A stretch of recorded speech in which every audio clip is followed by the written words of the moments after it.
uyu munsi nibizaza.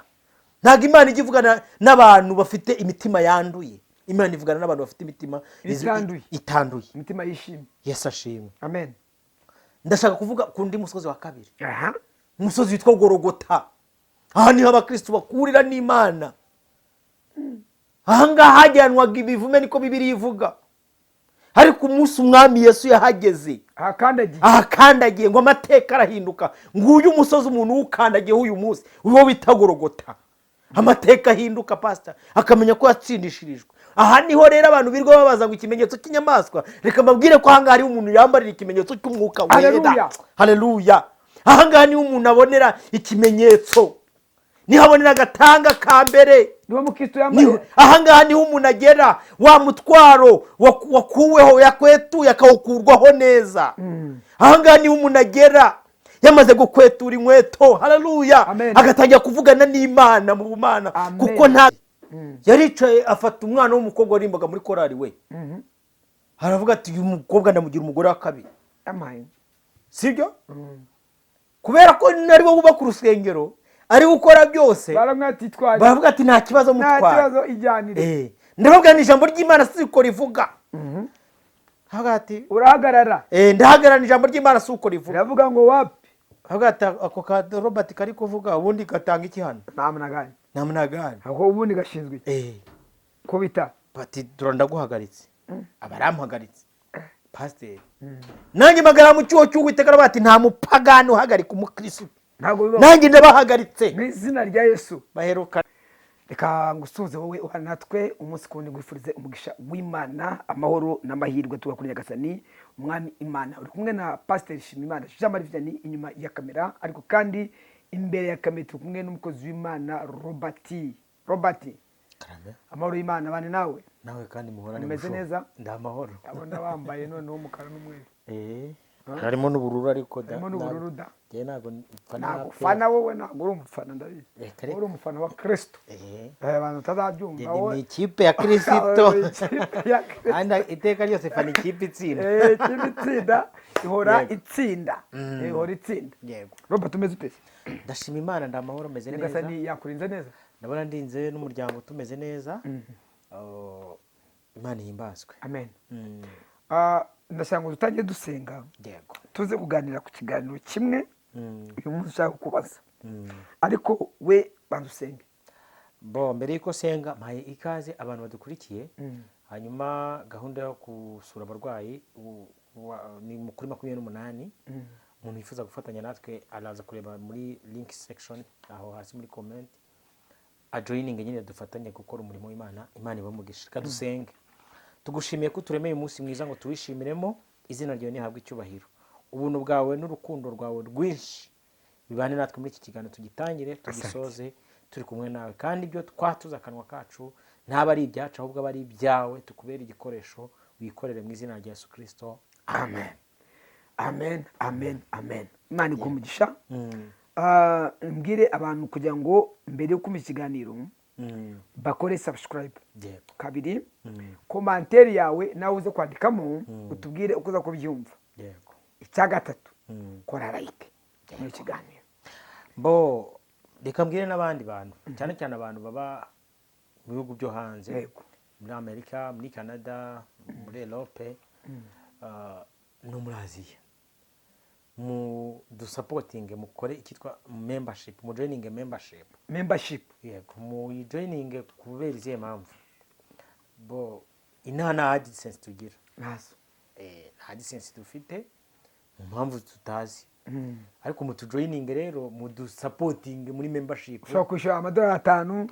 Ushobora kwishyura amadolari 10. Yego. Ushobora kwishyura amadolari 20. Yaterwa n'icyo Imana yabashize mu biganza byawe. Imana igumugisha. Hanyuma ikiganiro rero Robert, ikiganiro cyangwa kubaza. Urabona hari abantu baba pasitoro, baba apotre, baba bishop bakunda kwigisha, bakigisha ku misozi 7. Ati imisozi 7 yo kuzamuka Imana igiye kugukorera. Bakakwigisha imisozi ngahe 15, imisozi 4. Sibyo uburyo bwo kwifata akabikubwira. Ndashaka ngo tuze kubihuza irivuga butumwa turihuze n'igihe cya ba daniyeli. Ese ibi bintu bishatse kuvuga iki? Bishatse gusobanura iki ku muntu wese ubyumva? Kuko abantu kenshi hagiye ushobora kuba bagenda mu kintu kiri aho ngaho ariko batazi n'ibyo basenga ibyo ari byo. Yego, urakoze, Imana iguhe umugisha. Isi irimo urusobe rw'imyizerere igiye itandukanye. Yego, n'imyemerere. Hanyuma iyo myizerere n'imyemerere imwe ishingwa n'abantu n'ibitekerezo zabo, bakabizana mu bandi batwaye Bibiliya, uri kumva, ariko badatwaye ibiri muri Bibiliya. yego, sibyo?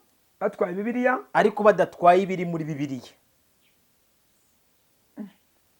Yego, byaba ari nka rya jambo rivuga se ngo bitwaza imifuka n'ibitabo ariko badatwaye agakiza. yes. Okay.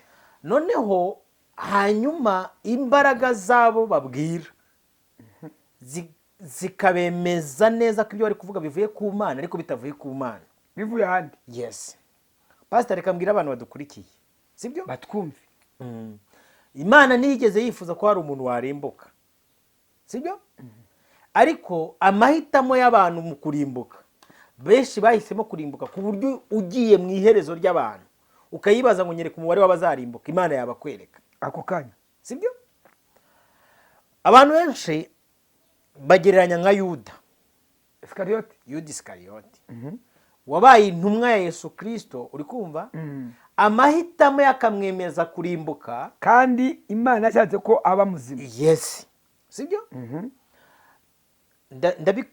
Ndabisobanura kuki. Yego, uyu munsi dufite inyigisho z'ubuyobe zigisha abantu ko bakwiye gufata imisozi, wenda n'urugero 7, imisozi 7, imisozi 8.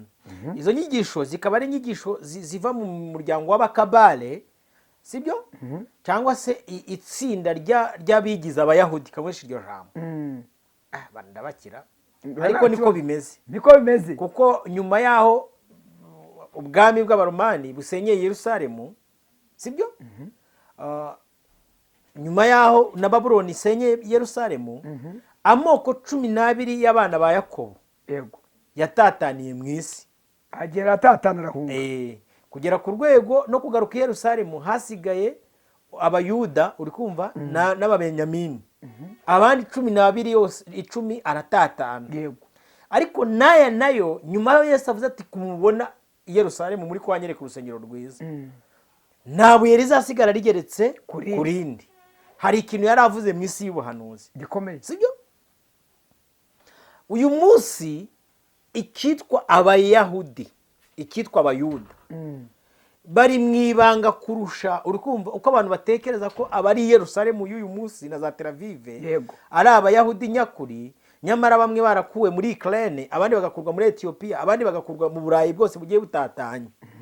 Saga aricyo nje kwigisha. Noneho hari inyigisho cyangwa se itsinda ry'abantu b'i Babuloni, uri kumva, n'itsinda ry'abantu b'i Yudaya bigisha inyigisho zo mu isezerano rya kera, uri kumva, ariko bakarigorekesha kugoreka ijambo ry'Imana. Kafate nk'urugero rwa hafi, nk'ubu Bibiliya nta hantu yigeze yerekana ko abantu dukwiriye gufata imisozi, iyo misozi 7. Yego, iyo misozi 7 iyo bayigisha bigisha yihe. Harimo abigisha ngo umusozi wa Rorijiyo, sibyo, umusozi w'umuryango, sibyo, umusozi w'itangazamakuru, umusozi wa politiki. Noneho bakigisha abantu mu marangamutima ngo wo kujya kuyifata ngo akaba ari bo bayishumbye bari hejuru yayo, uri kumva.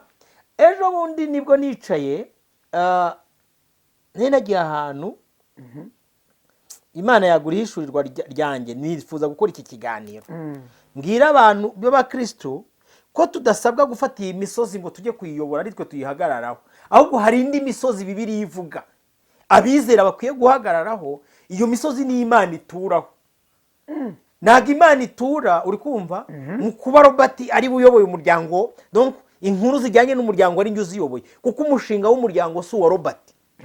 Umushinga w'umuryango ni igitekerezo cy'Imana, ahubwo hari ahantu Imana isaba umuntu kuza guhurira nayo kugira ngo bagirane ubusabane bwuzuye. Sinzi niba uri kunyumva neza. Naricaye nsanga ndavuga, ariko aba bantu bigishijwe iyi misozi 7, ntihaba hari indi misozi Bibiliya ivuga twari dukwiriye kuba tujya gufata twicayeho kuri iyo misozi tugahura n'Imana tukumva icyo Imana ivuga. Apana kujya gufata imisozi y'itangazamakuru kugera ku rwego twigishwa n'ubwenge bw'abakarudaya, kugera ku rwego utafata itangazamakuru ngo utagiye kubonana na cya gikecuru nabonye cyo muri Amerika n'ahandi, kugera ku rwego utafatiye imisozi niba ari ya siporo, utagiye kuraguza, utakina umupira udafite muganga. Ubu dufite abana kugira ngo ube misi ari uko wemera bakagusambanya. Ntabwo Imana iduhamagara gufata iyo misozi pasta. ngo utakira udafashe ngo umusozi yego ngo ubitekerezo. Yes. Aha ngo nitudafata umusozi w'iyobokamana ngo ari twe tuba dufite. Ari umupasiteri jone nabonye aranyumye, umupasiteri ugira gutya ngo akazana umupira mu rusengero acenga umuntu agenda dandabira na nyabaro baro azanye mu rusengero agagwama ngo ngwino ukore, wajya gukoraho umva ko noneho basiga amavuta wowe wararenze pastor ngo niba yitwa Kakande niba arinde. Uri kumva? Ntago Imana iduhamagara gufata iyi misozi yo kugera ku rwego tujya kuroga abantu bakajya guhwerera mu mapisine n'ibindi. Imana iduhamagara guhura nayo ku misozi turaho, ahantu Imana itura. Aha rero niyo nshaka kubwira abantu ko Imana ifite ahantu itura, ifite imisozi ituraho, atari ugupfa kugenda uko mwiboneye. Bibiliya iyo uyisomye hari imisozi 7 yerekana ahantu umuntu ashobora kujya akabonana n'Imana. Umugabo witwa Mose ariko asebuka Yetiro, yego, amuragiriye inama, sibyo? Ngo yararagiye inama agiye kubonabona igihuru cyaka ku musozi witwa Horebu, sibyo? Yego. Ngo arangije yigira imbere akihagera ngo asanga uwo muriro ntago uri kwaka gusa, harimo imbaraga yatumye waka, ariyo mbaraga y'Imana. Imana yavuga ati Mose hagarara, stop, hagarara, mbere yo kugera kuri uyu musozi, mbere yo gufata uyu musozi manzi ukwetura inkweto. Mose yari yararenze imbibi zo kuba kwa Farao, yabaye ibwami naho yarageze kwa Yetiro, ngo yari yaragabanya amashyo n'iki byose nta kibazo afite, ariko Imana yavuga ati Mose stop, hano hari umusozi nta muntu ujye ukandagiraho adakwetuye iki inkweto. Umusozi wa mbere abizera bakwiye gufata ni umusozi wo gukwetura inkweto, arizo kureka ibyaha. Haleluya. Kwihana ibyaha, nguyu umusozi wa mbere abizera bafata. Naho abantu bari guhamagara gufata ngo imisozi y'imiryango, ngo imisozi ngo yitangazamakuru, mbabwire ko iyi misozi nubwo muzayifata isi nubwo ibashuka ngo iraryoshye, ntabwo iryoshye. Nguyu umusozi ahantu Imana itura. Nimwimuke mufate umusozi witwa Horebu, umusozi w'ibitekerezo. Mureke gufata imisozi y'ibitekerezo. Muratekereza abandese ko buri muntu wese ashima ubwenge bwe. Siko abanyarwanda bacu se bakera bavuze njye mwumviye imigani avuga ngo utazi ubwenge ashima ubwe. Yesu ashimwe. Ese imbazo.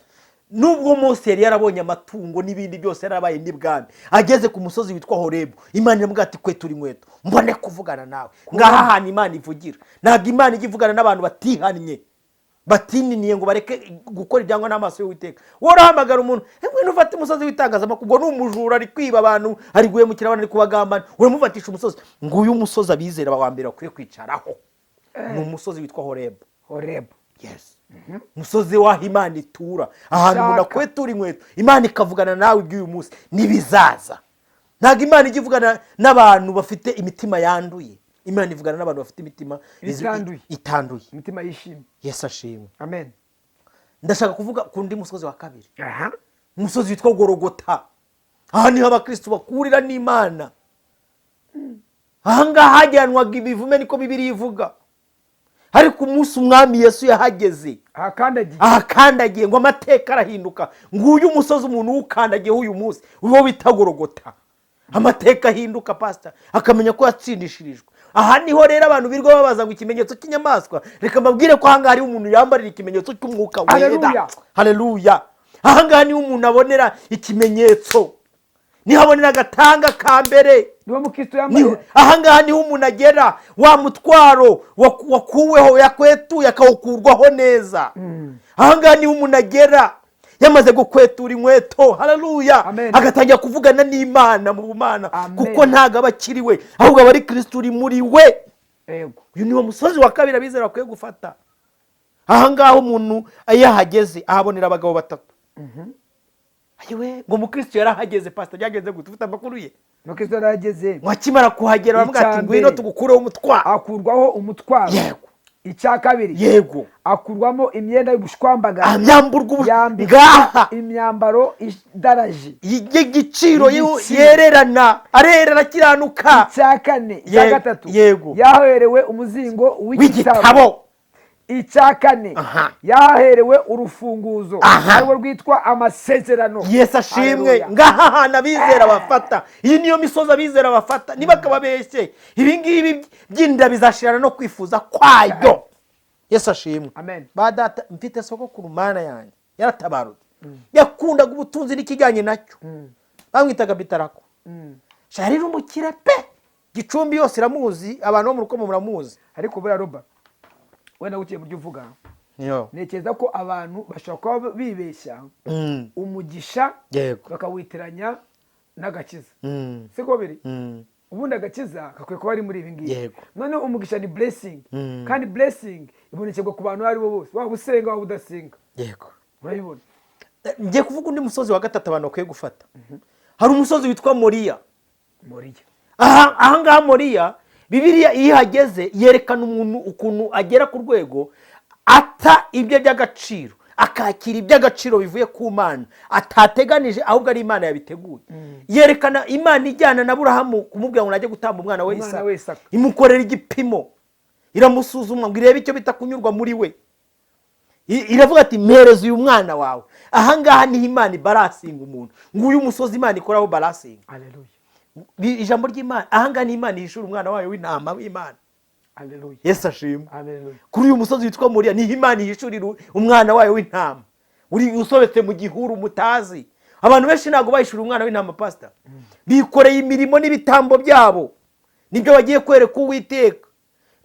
uzi ko naratangaye, dufite abakristo pastor, uri kumva, banze igitambo cy'umwana w'intama w'Imana, imirimo yabo bayikoreye batya, bazi ko ari izabageza mu ijuru. ariko ijambo ry'Imana ryaranyeretse, rinyereka ko imirimo ari umuherekeza. ubwo bari nka wa muntu ngo agiye mu modoka hanyuma ukagenda yikoreye umutwaro ngo ari korohereza imodoka, ngo kwatuye imodoka y'abantu. ibyo biranoroshye. abantu bose bazi kwereka Imana ibyo bakoze. naratangaye iwacu ku rusengero, umugabo umwe w'umukire, nimvuga iwacu ku rusengero siko arasengeye heshi umuhima, yaricaye afata umwana w'umukobwa warimbaga muri korari we, aravuga ati uyu mukobwa ndamugira umugore wa kabiri. sibyo? kubera ko nari wo wubaka urusengero ari gukora byose, baravuga ati nta kibazo mutwara, ndababwira ni ijambo ry'Imana siko rivuga. ati urahagarara, ndahagarara, ijambo ry'Imana siko rivuga. ravuga ngo wapi? ako ka Robert kari kuvuga ubundi gatanga iki hano? Namunagani. aho ubundi gashinzwe ko bita bati turandaguhagaritse, abarampagaritse pastor. nanjye magara mu cyuho cy'Uwiteka bati nta mupagani uhagarika umukristo, nanjye ndabahagaritse mu izina rya Yesu. baherukana hejuru cyane, wa musaza wacu yaraje aravuga hejuru cyane. ko bita. Yesu ashimwe.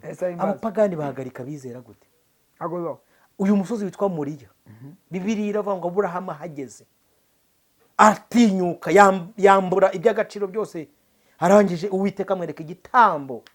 ngaha hantu umuntu yageze amaze kwicara atesha agaciro iyi misozi yanyu mwirwa mufatafata ngo muri kuyobora ngo imisozi ya politike n'iki byose, aha ngaha iyo maze kwiyambura agaciro k'ibyawe wakira igitambo kizima gishimwa. Yesu ashimwe.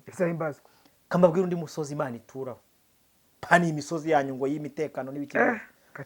Bibiliya ivuga ku musozi witwa Nayotirama. uhaza amakuru ki pastor? kuri uyu musozi uhazi iki? mazi Nayotirama. umugabo witwa Sawuli ahangara umuntu Imana yimikishije ajya guhangara umuntu wimikishijwe n'amavuta, ngo atuma abahanuzi be n'ingabo ze n'abandi bose b'ingenza, aravuga ngo nimugende mujye kundebera Dawidi kuri uyu musozi, mumuhurutureyo cyangwa se mumwicireyo. agezeyo ingabo za ngo zikigereyo zitangira guhanura. iza kabiri ziraza zirahanura, iza gatatu zirahanura. Sawuli araza ariko ibimeze bite? kandi zahanuraga ubundi umuntu utuye kuri uyu musozi, haleluya, umuntu utuye kuri uyu musozi wa Nayotirama, uyu nguyu ntabwo bagira ubutsinzi bwe buri muri Kristo Yesu, naho abanzi be bamurwaniriza niho Imana imunesherereza. Yesu ashimwe. nguyu umusozi abizera bakwiye gufata. basadura ko Meshaki barawufashe bagera ku rwego babwira Nebukadinezari bavuga ati Nebukadinezari reka tukubwize ukuri Imana yacu ibasha gukora ibiruta cyane ibyo utekereza n'ibyo wibwira nk'uko imbaraga zayo ziri zikora muri twebwe ubu dushyize mu itanura ry'umuriro naho utadukiza ibasha kudukiza kandi naho itadukiza dufite ibyiringiro bifite ubugingo. Yesu ashimwe. Amen. Uyu musozi w'Inayotirama abantu benshi banga kuwujyaho, abantu benshi banga kuwujyaho. Wumvisha induru zavugije ngo z'ibimenyetso bya Antikristo, ariko reka mbabwire ku muntu utuye kuri Inayotirama, uyu nguyu Bibiliya imuvugaho iravuga ngo uba mu rwihisho. Uyu mugabo wari uri Inayotirama niko yaravuze ngo uba mu rwihisho rwisumba byose, ahama mu gicucu cyishobora byose. Uyu ni wari utuye Inayotirama pastor. Uri kumva yarahagaze ashinga imizi ngo mbere yuko ajya gutura Inayotirama yigeze kugenda ajya gusura bene se, ngo agezeyo ku rugamba ngo asanga bari mu myobo. Ubu dufite abantu bagiye mu myobo banze guhamya. Naratangaye pastor, ndaza kugera ku musozi wa 8 cyangwa wa 7. Yesu ashimwe. Amen. Ngo asanze bari mu myobo aravuga ati ariko ubundi bimeze bita amakuru n'amateka yatubanjije yabanye n'abacu mu bashize ntago muzi ibyo yakoze.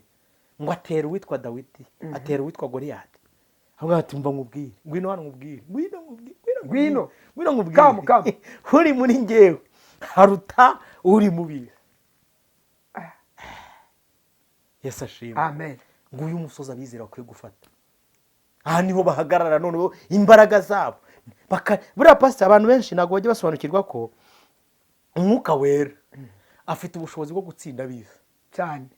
Ntago abantu benshi bajya babishobora, ariko iyo wamaze gufata umusozi wo gukwetura inkweto ugafata umusozi wa Golgota ukawuhagararaho ugahabwa icyo bita umuzingo w'igitabo, ugahabwa urufunguzo, ukamburwa imyambaro y'ubucabari, ukahabwa imbaraga zigukuraho ibyaha. Iyo ugeze hano rero ntago aba ari wowe uriho. Pawulo yahagazeho avuga amagambo meza akomeye aravuga ati ubu mundeba ndi Pawulo sinjye uriho ahubwo ni Kristo uri muri nge.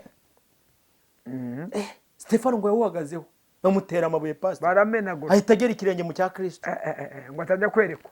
Aravuga ati mbonye umwana w'intama w'Imana kureba Imana ahagurutse ari iburyo bwa se. Ngo Kristo ngo yahise avuga ati mbonye umuntu ugeze ikirenge mu cyane ndamubonye. Uzi hano Stefano yagereye ikirenge mu cye. Yesu ari ku musaraba avuze ijambo ryiza rikomeye aravuga ati Imana aba bantu babare kuko batazi icyo bagize gute bakora. Ngo bukebona na Stefano arabikoze, ngo bari kumutera amabuye aravuga ati abantu ntago ibyo bari gukora babizi, ngo yerekwa rirazamuka. Haleluya. Avuga ati mbonye intebe y'umwana w'intama w'Imana. Haleluya. Hari igihe ubundi iyo umuntu ahagaze mu cyuho cyo guharanira icyubahiro cy'Imana, Bibiliya iravuga ngo Yesu arahaguruka ku ntebe y'icyubahiro akagukura ingofero cyane. Mana ishimwe. Yesu ashimwe. Amen. Haleluya. Abantu muze mbereke imisozi mufata. Yesu ashimwe. Tugeze ku musozi wa 5. Tugeze ku musozi wa 5. Uyu musozi bawita Herumoni. Uyu musozi uvugwaho amagambo meza ku mugabo witwa Aroni. Yaravuzwe ngo mbega ikuntu ari iby'agaciro keza kwabera basangira bakaba umwe, ngo bimeze nk'amavuta y'igiciro yasutswe kuri Aroni ngo agatemba. Kimwe mu bintu binaniye abantu banze guhagara kuri uyu musozi wa Imana ikorera. Ubundi Bibiliya ivuga kubizera ngo basangiraga ibyabo, nta mukene wabaga muri bo. Abantu bananiwe guhagara kuri uyu musozi wa Herumoni ngo buzure umwuka wera. Urwaye afashwe, ukennye afashwe, uwishwe n'inzara, buri wese ari kurunda kandi murarunda ibizabora ibizashirira. Niba hari umuntu muri mwebwe ubabaye, umuvandimwe avukira gukura abandi, ngo uyu musozi itorero rifata pastor, uyu niwo musozi abera bahagararaho bagatabarana. Ariko uyu munsi abantu ngo jya muri korari babwiye ngo nimuze tujye gufasha abarwayi kwa muganga, muze dusura abantu b'inzu y'imbohe. Perezida kuvuga ati reka tudasoya amashusho nka Shalom ya Nyarugenge. Ibyo ntabwo tubyemera. Hari abo nzi bafashe 2.5 miliyoni bagenda bazinaga muri studio. Indirimbo zabo nta n'uwazikina na YouTube yanjye zari ziriho barayisibye. Yarakoze YouTube ze niyo bitwaye ubuze bazi niyo biri. Nyamara icyo gihe babitsaho ingesi n'inyenzi zitagira gute zitagera. hakaba hari umuntu basuye mu nzu y'imbohe, Hakaba hakaba hari umwana w'imfubyi bishuriye ishuri, Nibura. hakaba hari umuntu wari urwaye kwa muganga bakamusura. Ahangaha kuri Herumoni niho abera bafata, naho abandi bari kubafatisha ngo imisozi y'ubuvuzi. Muravura iki se? Imiryango Uyu ni umusozi abera bahagararaho witwa ngo Herumoni. Herumoni. Nibyo igiciro gikomeye. Yego. Imana ishimwe. Umusozi aha niho haba ubugingo pastor, kuko Yesu yaravuze ngo umunsi w'amateka azabwira abantu ngo nimuze mwebwe abo data yahaye iki umugisha, mwicare muraganwa ubwami n'abera bose bagenewe guhera kera guhabwa ingororano z'abizera. Haleluya. Yesu ashimwe. Amen. Hari umusozi wa gatandatu Yesu ubwe yigeze kuzamuka naho n'abigishwa. Tabora. Witwa Tabora. Avuga ati muzamuke muze tugende. Tugende ngo baragenda ari kumwe n'inshuti ze 3. Iminsi 6 ishize Yesu ajyana Petero na Yohana na Yakobo bonyine. Ngo barazamuka bagezeyo. Uri kumva ahangaha niwo musozi abera baca ingando pastor. Aha niho abera bacira ingando, wumva amakuru y'ijuru. Ngo baricara ngo umuntu witwa Mose na Eliya baramanuka, ngo Petero yuzura umwuka wera. N'ubwa mbere ari yuzuye umwuka wera mbere yuko ahamya Kristo. Yesu ashimwe. Amen. Haravuga ati ariko mwaretse tukicira ingando hano, twigumire hano kuri uyu musozi. Aha niho abera bafatasha. Iyo bahafashe uwacu yaranditse ngo kure y'induru, kure y'ahantu abantu barasanira, aha niho bavomera amazi. Pastor ahangaha niho abera bafata, hahandi bazamuka bwate kumureka duca ingano mu bihe byiza byo gusenga. Reka baha amakuru ahagije ngo uyu musozi itorero rikwiye gufata rigahagararaho, bakumva amakuru y'umurwa muri Nyabango. Nkunda kumva ayo makuru. Ahangaha kuri uyu musozi witwa Tabora niho itorero rifata. Ntabwo itorero rijya gufata imikino n'imyidagaduro. Murifatamo iki kwibamo birangaza? Nimuyifata muzahura na za betting, nimuyifata mujye mu Bwongereza mureba bayifashe bambaye amubandi z'abatinganyi. Imisozi abera bafata ni iyi ngiyi. Aha ni itorero riba. Uwo musozi abera bagubwa neza. Abicaga bati mureke duca ingando bya bihe byiza byo gusenga. Uyu musozi ubundi niho abera bicaragaho bagatarama bagasabana. Muririmbye ejo yaririmbye indirimbo irafasha pastor. Aravuga ngo ubusinyisura ubutayu ngo intera ni ndende, ngo amatage yarafashe. Pastor amatage yaradufashe, amatage yafasha abera bose. Uri kumva ngo ubuzima bw'isi ya none buyobowe n'imiya. Imiya ziyoboye isi. Ariko ngo nubwo ba nyiricumbi banseka ngo yaradutaye. Iyo ndirimbo ndayikunda. Yego. Haleluya. Haleluya.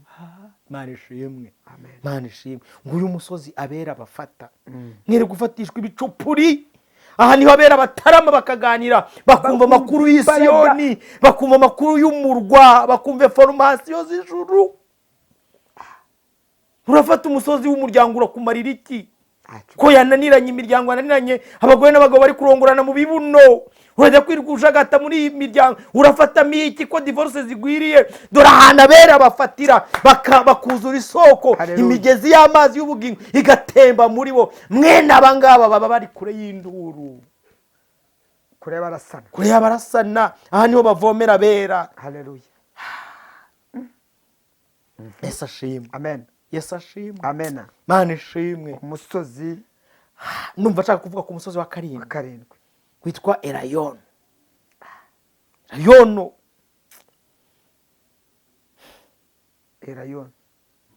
Uyu ni umusozi Bibiliya yerekana ko Yesu azagaruka. Umuntu azakandagiza ikirenge. Ni nawe yazamukiyeho. Aravuga ngo kumubonye ngiye niko nzagaruka. Bagabo b'i Yerusalemu ukumva kuwemo niko nzagaruka. Ngibi byiringiro by'itorero, ngaha ni itorero rifata. Siri kubabuza kuhiringira ngo muri kwitera ubwoba, ariko ibyiringiro by'itorero bihanze amaso Siyoni, bihanze amaso Elayono. Haleluya. Kambongeze ku musozi wa 8.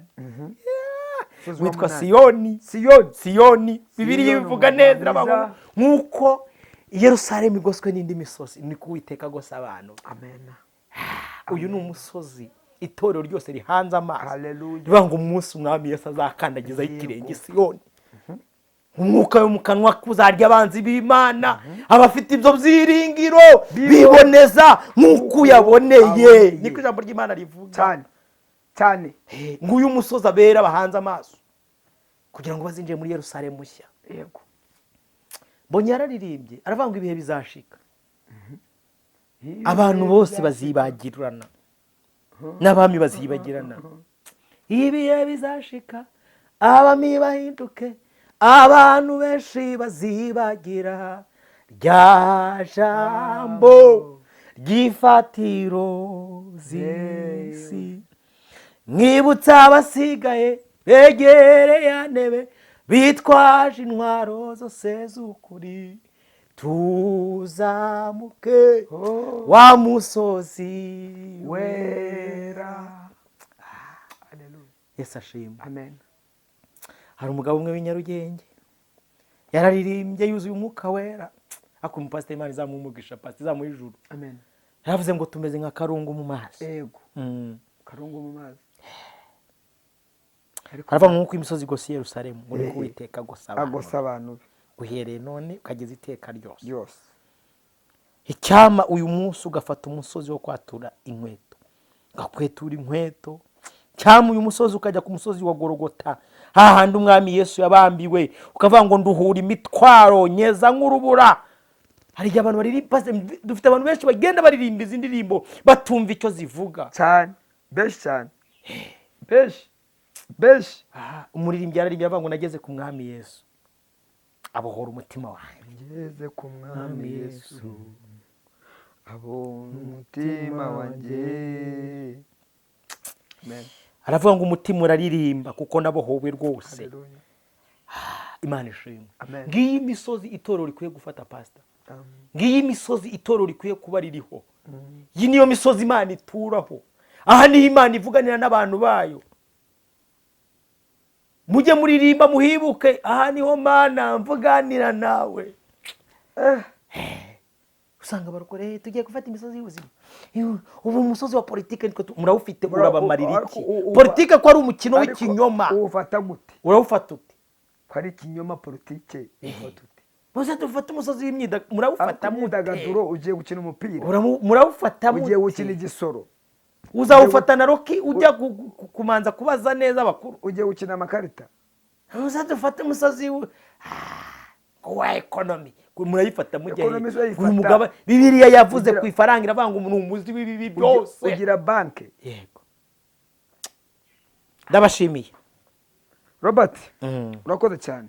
Yego. Reka tubwire umukristo wese ngo niyongere yakire imbaraga z'Imana, yakire ubuntu bw'Imana no kumara kuwiteka kandi ikiganza cy'Imana cyonekeho. Shalom.